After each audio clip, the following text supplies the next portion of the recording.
That's kind of what's happening right now. Is there's this network of people of which you are the leaders, that are the ambassadors taking this information out. I'm, hopefully giving something to you that you can use and distribute in this kind of replicative way.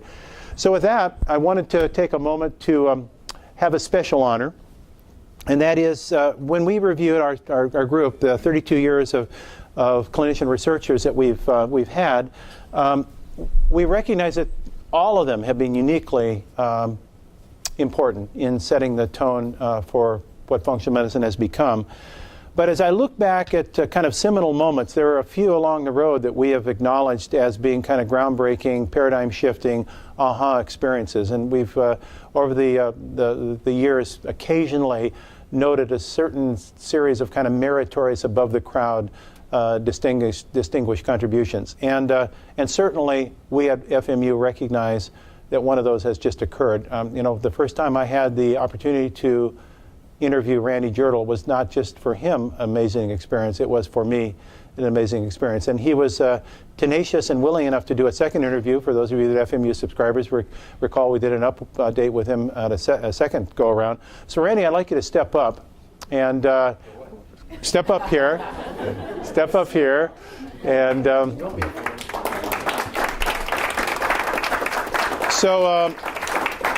we would like, on behalf of the Personalized Lifestyle Medicine Institute, which now is the steward of Functional Medicine Update, we'd like to recognize you, Dr. Randy Jirtle, for your breakthrough discoveries related to the development of nutritional epigenetics.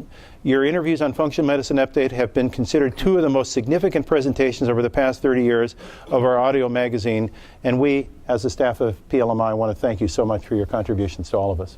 Oh, thank you. This is amazing. Really.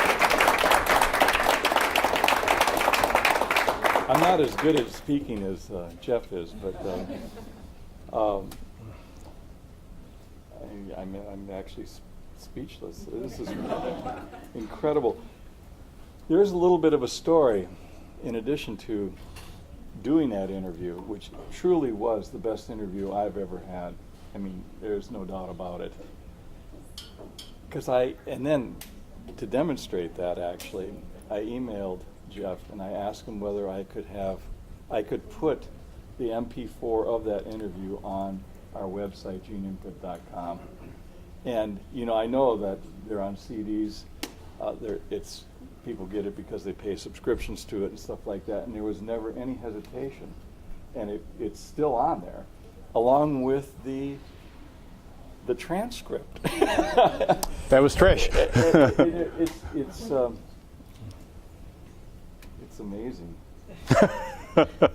Well, we want to thank you, and I really appreciate this. Absolutely. You can hang it next to the IFM Linus Pauling Award, below the Linus Pauling Award. Now, I know you all heard this afternoon, but it was the reason that I wanted to come to this meeting was to meet Jeff. I'd never met him personally. And I almost blew it, I thought, because we got into this issue about CME credits. Oh, that's right. Well, no, that was... And I don't remember who it was, saying, well, maybe you have no experience with CME credits. I said, yeah, I've had a lot of experience with it. I told myself I would never, ever give a lecture again where I had to go through that bureaucracy. And I said, I've done this only because I wanted to meet you. Oh, thank you. Well, Little did I know that I was going to get this award, so I thought, my God, I almost blew this. Thank you very much. Thank you. Thank you.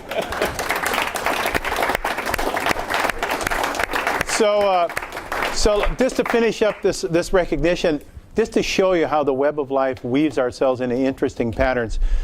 Again, last week I got an email from a colleague in Chicago who is not at all in the nutrition or medical field. He's actually a professor at the business school at Northwestern.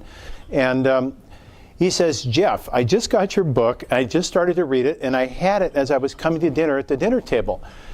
And my daughter, who is in the 8th grade, was sitting there, and she saw the title of the book, and she said, so Dad, what's that book about? And I was trying to explain to her, and then she looks at me, she says, so is there anything in that book about epigenetics?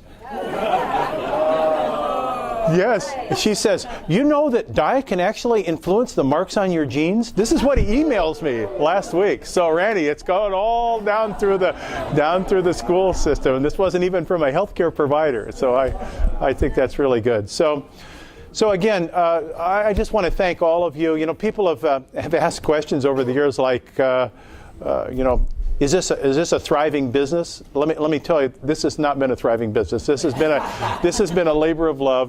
Trish and Annette and Tom can attest that this has been something that Susan and I have actually been funding for the last 30 years. We take no income out of it. It's more of something we just love doing. But I think when I get this feedback, you know, when a person will come up to me and say, that FMU, that one issue really changed my life, that's worth like 10 years of doing it. So I want to thank all of you. I feel really privileged to be in a position where I can still distribute information that you consider useful, or be a conduit, really, for all these extraordinary people that I have a chance to meet. It's really the path for my 6 million miles, because, you know, not everybody gets all the bonus miles, but maybe you can get, without having to stay in hotels, some of the advantage, without having to go through the jet lag to get to these different places. And we have, you know, people from, like Kennedy is from England, and I said Peter's from Sweden, and we have really people from all over the world. I think we have 36 or 38 countries that we have listeners now to FMU. And you know, as someone said, you may not be the brightest, but you've got the longevity quotient. You know, 32 years at least we've been around. So thank you all. I don't want to take too much of your time tonight, but it's been a real privilege to be part of this community. Thanks.